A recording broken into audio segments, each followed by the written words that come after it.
ঠিক পুনরুত্থানের জন্য আল্লাহ যে সিস্টেম তৈরি করেছেন, যে পৃথিবীর সব মানুষ, সব জিন, সব ফেরেশতা মৃত্যুবরণ করে শেষ, কুল্লু মান আলাইহা ফান ওয়া ইয়াবকা ওয়াজহু রাব্বিকা যুল জালালি ওয়াল ইকরাম, মালাকুল মউত, জিবরাইল সব মারা গেছে, কেউ নাই। তারপরে আল্লাহ পুনরুত্থান ঘটাতে চান, তখন পুনরায় ইসরাফিলকে তৈরি করে ইসরাফিলকে বাঁশিতে ফু দিতে বলা হবে, এবং ইসরাফিলের বাঁশির ফুয়ের আওয়াজে পৃথিবীর সব মানুষ যারা মারা গেছে আদম থেকে কিয়ামত পর্যন্ত সব কবর থেকে উঠতে থাকবে উলঙ্গ অবস্থায়, খালি পায়ে, এবং হাসরের দিকে যাত্রা শুরু করবে। আওয়াজ কেন পাওয়ারফুল, কেন শক্তিশালী, তার শেষ দলিল আল্লাহ সুবহানাহু ওয়া তাআলা কোরআন মাজিদে বলেন, ইউসাব্বিহু লিল্লাহি মা ফিস সামাওয়াতি ওয়া মা ফিল আরজ। এই আসমান এবং জমিন এবং তার মধ্যে যা কিছু আছে, জীব জন্তু, জড়বস্তু, জড় পদার্থ, কীট পতঙ্গ, পঙ্গপাল, এই চেয়ার, এই জামা কাপড়, এই প্যান্ডেল, আপনাদের গায়ে যার যত জামা আছে, মোবাইল, ক্যামেরা, যা আছে, ওই আউড়, পোয়াল, ধুলিকণা, বালিকণা, জুতা, স্যান্ডেল, সব 24 ঘন্টা আল্লাহর তাসবিহ পাঠ করতেছে। বলেন আল্লাহু আকবার। তাহলে 24 ঘন্টা তারা আওয়াজ তৈরি করতেছে, আওয়াজ বের হচ্ছে, এই চেয়ার থেকে আওয়াজ বের হচ্ছে, এই কাপড় থেকে আওয়াজ বের হচ্ছে। শুনতে পাই না কেন? পিঁপড়া যে চলে আর আওয়াজ শুনতে পান? তো পিঁপড়া চললে আওয়াজ হয় না? আওয়াজ হয়। তো পিঁপড়া চলার আওয়াজ যেমন শুনতে পান না, তেমন এই কাপড় যে তাসবিহ পাঠ করতেছে এখান থেকে যে আওয়াজ বের হচ্ছে এটা শুনতে পান। এটাই শুধু ভয়ঙ্কর নয়, এর চেয়েও ভয়ঙ্কর, এই সব কিছু শুধু আওয়াজ তৈরি করতেছে না, বরং এরা আওয়াজ শুনতেও পারে, বুঝতেও পারে। সেটার দলিল রাসূলুল্লাহ সাল্লাল্লাহু আলাইহি ওয়াসাল্লাম বলছেন, মুয়াজ্জিন যখন আজান দেয় তখন যতদূর পর্যন্ত মুয়াজ্জিনের আওয়াজ যায় ততদূর পর্যন্ত জীব জন্তু, জড়বস্তু, জড় পদার্থ, কীট পতঙ্গ, পঙ্গপাল, এরা সব ওই তাসবিহ, ওই জিকির বুঝে, এবং কিয়ামতের মাঠে ওই তাসবিহ, ওই জিকির, ওই আজানের পক্ষে সাক্ষী দিবে। তাহলে এই চেয়ার সুবহানাল্লাহ বলতেছে, আবার আমি যে সুবহানাল্লাহ বলতেছি এই সুবহানাল্লাহ বুঝতেছে। এই জন্য আওয়াজ বা জিকির মোস্ট পাওয়ারফুল, সবচেয়ে পাওয়ারফুল। আর এই জন্য উম্মতে মুহাম্মাদির কাছে মুসা আলাইহিস সালাতু ওয়াস সালামের কাছে যে লাঠি ছিল, সেই লাঠির চেয়ে পাওয়ারফুল জিনিস আছে উম্মতে মুহাম্মাদির কাছে। মুসা আলাইহিস সালাতু ওয়াস সালামের কাছে যে হাতের মুজিজা ছিল, তার চেয়ে পাওয়ারফুল জিনিস আছে উম্মতে মুহাম্মাদির কাছে, সেটা হচ্ছে কোরআন। কেননা কোরআন সরাসরি আল্লাহর আওয়াজ, আল্লাহর সাউন্ড, আল্লাহর শব্দ, আল্লাহর বাক্য। বলেন আল্লাহু আকবার। এর চাইতে শক্তিশালী কিছু পৃথিবীতে নেই। এই জন্য জিকিরের মধ্যে সর্বশ্রেষ্ঠ জিকির কোরআন। এই জন্য কোরআনের তাজবিদ বিশুদ্ধ করতে হয়। আমার তাসবিহ যদি হুবহু মুহাম্মদ সাল্লাল্লাহু আলাইহি ওয়াসাল্লামের মতো হয় উচ্চারণ, আর মুহাম্মদ সাল্লাল্লাহু আলাইহি ওয়াসাল্লামেরটা হুবহু জিবরাইল আলাইহিস সালামের মতো, আর জিবরাইলেরটা হুবহু আল্লাহ সুবহানাহু ওয়া তাআলার মতো, এভাবে আওয়াজ ট্রান্সফার হতে হতে আমাদের পর্যন্ত এসেছে। আল্লাহর শব্দ, আল্লাহর বাক্য। জিবরাইল শুনেছেন, জিবরাইল থেকে মুহাম্মদ সাল্লাল্লাহু আলাইহি ওয়াসাল্লাম, মুহাম্মদ সাল্লাল্লাহু আলাইহি ওয়াসাল্লাম থেকে আমরা। এই জন্য কোরআন সবচেয়ে পাওয়ারফুল। এবং রাসূলুল্লাহ সাল্লাল্লাহু আলাইহি ওয়াসাল্লাম বলেছেন, কিয়ামতের পূর্ব মুহূর্তে অনেক শহর মুসলমানেরা বিজয় করবে, অনেক শহরের দেওয়াল ভেঙে পড়ে যাবে শুধু মুসলমানদের তাকবীর ধ্বনিতে, আল্লাহু আকবার ধ্বনিতে, মানে শুধু আওয়াজ দিয়ে। এবার জিকিরের ক্ষমতা এবং শক্তির সম্পর্কে দুইটা দলিল দেই। মুসা আলাইহিস সালাতু ওয়াস সালামকে যখন আল্লাহ সুবহানাহু ওয়া তাআলা বললেন, ইযহাব ইলা ফিরআউন ইন্নাহু তাগা, যাও ফেরাউনের কাছে, সে অহংকার করেছে, তখন মুসা আলাইহিস সালামকে লাঠি দেওয়া হলো, লাঠি দিয়ে ছাড়লে সাপ তৈরি হবে, হাতের মুজিজা দেওয়া হলো, জিহ্বার কথার শক্তি ফিরিয়ে দেওয়া হলো, সাবলীলতা, ভাইকে সঙ্গী করে দেওয়া হলো। তারপরে আল্লাহ সুবহানাহু ওয়া তাআলা বলছেন, ওয়ালা তানিয়া ফি যিকরি,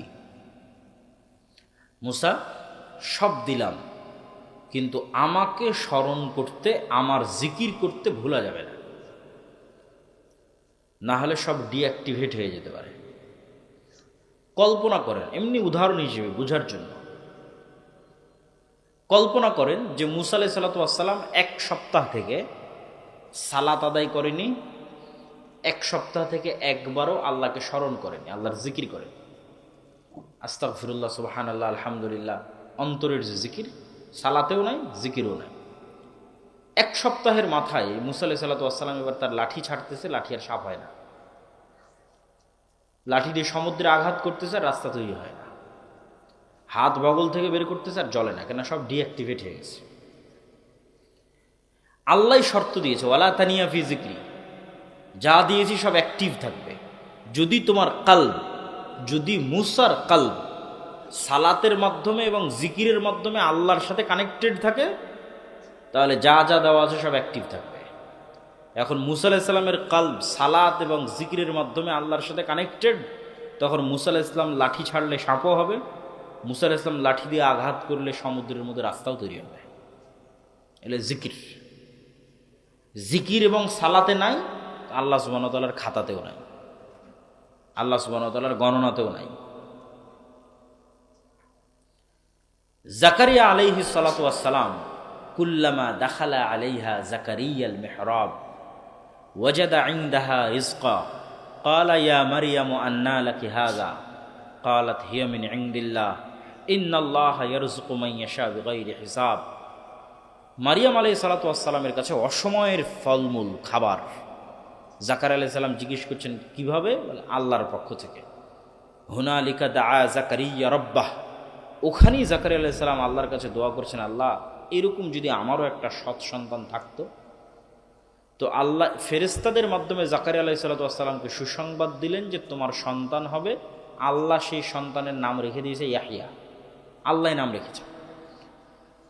এখন এত বড় সুসংবাদ পাওয়ার পর জাকারিয়া আলাইহিস সালাতু ওয়াস সালামের নিজেরই আর বিশ্বাস হয় না, কেন ওনার অবস্থা উনি ভালো জানে, ওনার দাড়ি, ওনার চুল, ওনার শরীরের সক্ষমতা, ওনার স্ত্রীর বন্ধ্যাত্ব সব উনি জানেন। তাহলে উনি বলল আর আল্লাহ বলল দিয়ে দিব, বলল আর হয়ে গেল, ওনার আর বিশ্বাস হয় না। তো উনি আল্লাহ সুবহানাহু ওয়া তাআলাকে বলছেন, আল্লাহ আলামত বলেন, চিহ্ন বলেন, যাতে বিশ্বাস করতে পারি আসলেই আমার সন্তান হবে। তখন আল্লাহ বলছেন, তোমার আলামত এবং চিহ্ন হচ্ছে সকাল সন্ধ্যার জিকির। সকাল সন্ধ্যার জিকিরে সব অসম্ভব সম্ভব হয়ে যাবে, সব অসম্ভব। সন্ধ্যা মানে মাগরিবের পরে নয়, আসরের পর থেকে সূর্য ডোবার পূর্ব পর্যন্ত। বুকরাতাও ওয়া আসিলা বিল আশিয়্যি ওয়াল ইবকার ক্বাবলা তুলুইশ শামসি ওয়া ক্বাবলাল গুরুব, এগুলো কোরআনের আয়াত। সকাল সন্ধ্যায় জিকিরের বিষয়ে আল্লাহ সুবহানাহু ওয়া তাআলার আদেশ। আর সকাল মানে ফজরের পর থেকে নিয়ে সূর্য ওঠা পর্যন্ত। এবং জিকির কেন শ্রেষ্ঠ? সব ইবাদত জিকির, এমনকি সালাতও জিকির। এই যে ছেলেরা, তোমরা কোথায় যাচ্ছ?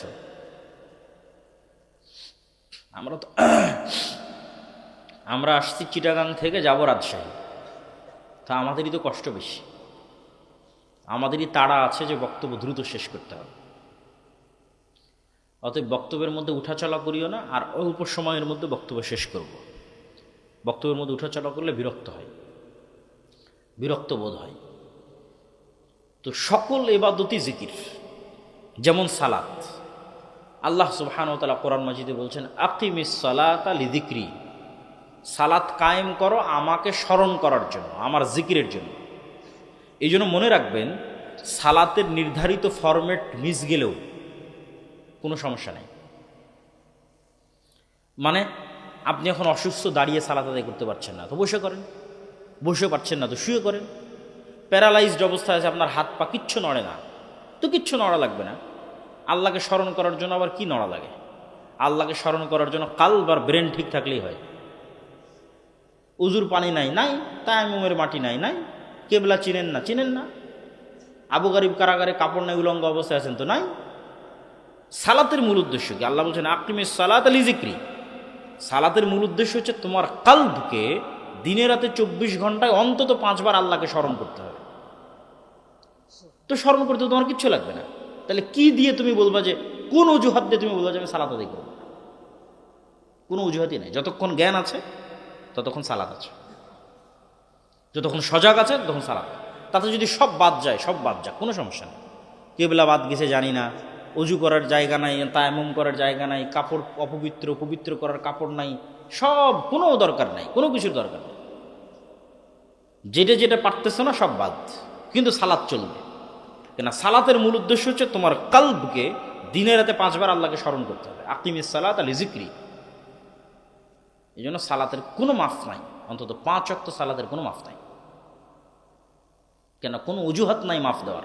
এটা ছাড়া যে আল্লাহ আমি অজ্ঞান ছিলাম, এটা ছাড়া যে আল্লাহ আমি মারা গেছি, এটা ছাড়া যে আল্লাহ আমি পাগল হয়ে গেছি, এটা ছাড়া যে আল্লাহ আমি ঘুমন্ত ছিলাম, আর কোনো অজুহাত নাই। কালব ঠিক আছে, ব্রেন ঠিক আছে, সালাত চলবে। যে অবস্থায় থাকো চলতে হবে সালাত। এটাই সালাতের মূল উদ্দেশ্য। আকিমিস সালাত আলি যিকরি। এই জন্য সালাতের শুরু থেকে নিয়ে শেষ পর্যন্ত জিকিরই বেশি আছে, দোয়া কম আছে। আজান জিকির, ইকামাত জিকির, আল্লাহু আকবার বলে সালাত শুরু হলো, এই আল্লাহু আকবার জিকির। সূরা ফাতিহা পড়লাম, কোরআনের অন্য একটা সূরা পড়লাম, এটা সর্বশ্রেষ্ঠ জিকির, কেন এটা আল্লাহর বাণী। সামি আল্লাহু লিমান হামিদা বলে রব্বানা লাকাল হামদ বললাম, আল্লাহর প্রশংসা করলাম, এটা জিকির, এখানেও দোয়া নাই। আল্লাহু আকবার বলে রুকুতে গেলাম, সুবহানা রাব্বিয়াল আযীম, ওটাও জিকির, তাসবিহ, ওখানেও দোয়া নাই। আল্লাহু আকবার বলে সিজদায় গেলাম, সুবহানা রাব্বিয়াল আলা, ওখানেও জিকির, আল্লাহর তাসবিহ, দোয়া নাই। দোয়া একদম সালাম ফেরার পূর্ব মুহূর্তে আছে। বাকি পুরো সালাত জিকিরের বিভিন্ন পার্ট দিয়ে পূর্ণ করা আছে। জিকিরের বিভিন্ন পার্ট, দাঁড়ানো অবস্থায় কোরআন তেলাওয়াতের জিকির, রুকু এবং সিজদা অবস্থায় তাসবিহের জিকির, আর একদম সালাম ফেরানোর পূর্বে দোয়া। তো আমরা বলছিলাম দুটো জিনিস দিয়ে আল্লাহর সাহায্য পাওয়া যায়, সালাত এবং জিকির। রাতের সালাত এবং সকাল সন্ধ্যার জিকির। এবং জিকির কেন পাওয়ারফুল, আওয়াজ কেন পাওয়ারফুল, সাউন্ড কেন পাওয়ারফুল, সেটা আমরা বিস্তারিত তুলে ধরেছি। ওইটা যে একবার বুঝবে তার জন্য এটা বোঝা সহজ হবে যে জিকির কেন পাওয়ারফুল। কেন আল্লাহ বললেন সুবহানাল্লাযী সাখখারা লানা হাযা ওমা কুন্না লাহু মুকরিনিন। বিমানে উঠছি আর বলছি এই বিমানকে আল্লাহ আমার অধীনস্থ করেছে। কেমনে সম্ভব? এই জিনিসগুলো যে গভীরভাবে স্টাডি করবে সে বুঝবে যে এটা কেমনে সম্ভব। কেননা ওই বিমানের তেলও আল্লাহর খনি থেকে বের হয়ে এসেছে। ওই বিমান যে ভূমণ্ডল, যে আবহাওয়া, যেই এতে উঠতেছে, সেখানে ভারসাম্য রক্ষা আল্লাহ সুবহানাহু ওয়া তাআলা করতেছে। বিমানের যতগুলো পার্টস তৈরি হয়েছে, ধরেন ব্যাটারি, ওই ব্যাটারি যে পদার্থ দিয়ে তৈরি হয়েছে এটা মানুষ তৈরি করতে পারবে না। ওটা ওই আফ্রিকার নির্ধারিত কিছু দেশ আছে সেখানকার খনিজ থেকে বের হয়। তাহলে কোনো একটা পার্টস মানুষ নিজে শূন্য থেকে বের করতে পারবে না। সব আল্লাহর বিভিন্ন জিনিসকে ব্যবহার করে রিফাইন করে করে এক জায়গায় একত্রিত করা হয়েছে। তাহলে এই প্রত্যেকটা জিনিস আল্লাহর তাসবিহ পাঠ করতেছে। ওই তেল যখন খনিতে ছিল তখনও তাসবিহ পাঠ করেছে, এখন বিমানে এসে যুক্ত হয়েছে তখনও তাসবিহ পাঠ করতেছে। এই গাছ যখন, এই চেয়ার যখন গাছে ছিল তখনও তাসবিহ পাঠ করেছে, এখন কেটে চেয়ার বানানো হয়েছে এখনও তাসবিহ পাঠ করতেছে। ওই গদিতে, বিমানের গদিতে যে তুলা আছে, ওই তুলা যখন গাছে ছিল তখনও তাসবিহ পাঠ করতেছে, ওখানেও তাসবিহ পাঠ করতেছে। এগুলো সব আল্লাহর নিয়ন্ত্রণে। এবং আমিও যে তাসবিহ পাঠ করতেছি সেগুলো ওরা বুঝে। এই পর্বের আলোচনা শেষ। এবার দুনিয়ার কিছু কথা বলি। দুনিয়ার কিছু কাজ শুধু গায়েবের কাজ দিয়ে বিজয় হয় না, দুনিয়াতেও কিছু করা লাগে। তো দুনিয়ার কিছু কাজ যেটা দিয়ে মুসলমানদের করতে হবে, তার 3টে কাজ সংক্ষেপে সংক্ষেপে বলবো, সময় যেহেতু অনেক অল্প। 1 নাম্বার জ্ঞান ও শিক্ষা। আল্লাহ কিছু মূলনীতির উপর পৃথিবীকে তৈরি করেছে, কিছু সেট আপ, কিছু ডেভেলপমেন্ট, কিছু রুলস, কিছু মূলনীতি যেটা আল্লাহ ভাঙেন না। যেমন আগুন জ্বালিয়ে দিবে, ছুরি কাটবে, এগুলো আল্লাহরই মূলনীতি। বিজ্ঞানের যত, ফিজিক্সের যত মূলনীতি আছে সব আল্লাহ দিয়ে রেখেছে পৃথিবীর মধ্যে আগে থেকে। যত মূলনীতি আছে ফিজিক্সের, এগুলো আল্লাহ ভাঙ্গেন না, খুব কম। একমাত্র ইব্রাহিমের ক্ষেত্রে আগুনকে বলেছে জ্বালায় না, কিন্তু আসহাবুল উখদুদ সূরা বুরুজ পুরোই জ্বালিয়ে দিয়েছে। তরবারি দিয়ে আল্লাহ নবীকে হত্যা করে দেওয়া হয়েছে। আল্লাহ তরবারিকে বলেনি এটা নবীর চাচা, হত্যা করিও না, কাটিও না, না কাটে গেছে। বদর, হুদ, খন্দক অসংখ্য সাহাবী শহীদ হয়েছে। তো পৃথিবীর মূলনীতিতে নেতা হওয়ার যে বাটন, যেটা আল্লাহ দিয়ে রেখেছে পৃথিবীর মধ্যে আল্লাহ এটা ইনস্টল করে দিয়ে রেখেছে, যে পৃথিবীর মূলনীতি হচ্ছে যে জ্ঞানী হবে সে নেতা হবে, যে জ্ঞানী হবে সে শক্তিশালী হবে। মোবাইলের একটা বাটনে চাপ দিলে যেমন লাইট জ্বলতেছে, ওইরকম জ্ঞানের বাটনে যে চাপ দিবে সে নেতা হবে। কারণ জ্ঞানের বাটনে ইহুদি চাপ দিল কি খ্রিস্টান, এটা আল্লাহ দেখবেন না। আল্লাহ এটা দেখবেন না যে শরীফপুর জামালপুরের কিছু মদখোর, জুয়াখোর, গাঞ্জাখোর, বিড়িখোর, সিগারেটখোর জামালপুরের কিছু মানুষ free fire, PUBG, Facebook, YouTube, Twitter, IPL, BPL, online betting, জুয়া, এগুলো সময় নষ্টের রাস্তায় আছে। এরা আমার কিছু মুসলমান বান্দা। আর ওইদিকে ইউরোপ আমেরিকায় কিছু মানুষ, তারা খ্রিস্টান এবং ইহুদি, তারা জ্ঞান অর্জনের রাস্তায় আছে। তো আল্লাহ এসে বলবে না এই ইহুদি খ্রিস্টান তোরা থাম, তোরা যতই জ্ঞান অর্জন করিস তোদের নেতা বানাবো না। আমার কিছু জুয়াখোর আর মদখোর মুসলমান বান্দা আছে, ওদেরকে নেতা বানাবো। এটা আল্লাহ করবেন না, কেন আল্লাহ এভাবে পৃথিবীর মূলনীতি সাজাননি। তাহলে নেতা হতে হলে জ্ঞানের বাটনেই চাপ দিতে হবে, জ্ঞান অর্জন করা ছাড়া কোনো রাস্তা নেই। যেটাতে ইহুদি খ্রিস্টানরা আমাদের চেয়ে অনেক গুণে গিয়ে। ফলত যুবকেরা যদি মনে করে যে আমরা এই করব সেই করব, ইসলামের বিজয় দেখতে চাই, মুসলমানদের বিজয় দেখতে চাই, জ্ঞান অর্জন ছাড়া কোনো রাস্তা নাই। মুখের তাকবির দিয়ে, স্লোগান দিয়ে ওই লক্ষ কোটি ভোটারের কোনো দাম নাই। পঙ্গপালের মতো মানুষ তো ৩৬শে জুলাইও রাস্তায় নেমেছিল। এরকম পঙ্গপালের মতো মানুষ আবার ভোটও দিতে যাবে, কিন্তু সারা বাংলাদেশের ১৬ কোটি মানুষের ভোট এক ব্রাক আর এক প্রথম আলোর সমান হবে না। বুঝলেন? এক ব্রাক আর এক প্রথম আলোর সমান ১৬ কোটি মানুষের ভোটের দাম নাই। হয়তো ব্রাক প্রথম আলোকে ভোটও দিতে যাওয়া লাগে না। ওটাই জ্ঞানের শক্তি, প্রতিষ্ঠানের শক্তি, টাকার শক্তি। ২ নম্বরে আসবো টাকা, অর্থনীতি। অর্থনৈতিক মুক্তি ছাড়া গোলামি থেকে মুক্তি হয় না। এটা আমার এবং আপনার চেয়ে আল্লাহর নবী মুহাম্মদ সাল্লাল্লাহু আলাইহি ওয়াসাল্লাম ভালো বুঝতেন। উনি যখন মক্কা থেকে মদিনায় হিজরত করলেন, তখন পুরো মদিনার টাকা পয়সার কন্ট্রোল ইহুদিদের কাছে ছিল। আজকে যেমন সারা পৃথিবীর অর্থনীতির কন্ট্রোল ইহুদিদের কাছে, মুহাম্মদ সাল্লাল্লাহু আলাইহি ওয়াসাল্লাম যখন মদিনায় হিজরত করেছেন তখন পুরো মদিনার অর্থনীতির কন্ট্রোল ইহুদিদের কাছে। এটা মুহাম্মদ সাল্লাল্লাহু আলাইহি ওয়াসাল্লামের পক্ষে অসম্ভব যে উনি মদিনার লিডার হবে আবার টাকার কন্ট্রোল ইহুদির কাছে থাকবে। তো কেমনে উনি রাষ্ট্র চালাবে, কেমনে নেতৃত্ব চালাবে? এই জিনিসগুলো আমাদের চেয়ে মুহাম্মদ সাল্লাল্লাহু আলাইহি ওয়াসাল্লাম ভালো বুঝতেন। মুহাম্মদ সাল্লাল্লাহু আলাইহি ওয়াসাল্লাম বললেন মদিনার আনসারীদের যে তোমরা কৃষক মানুষ, তোমরা ব্যবসা বুঝো না।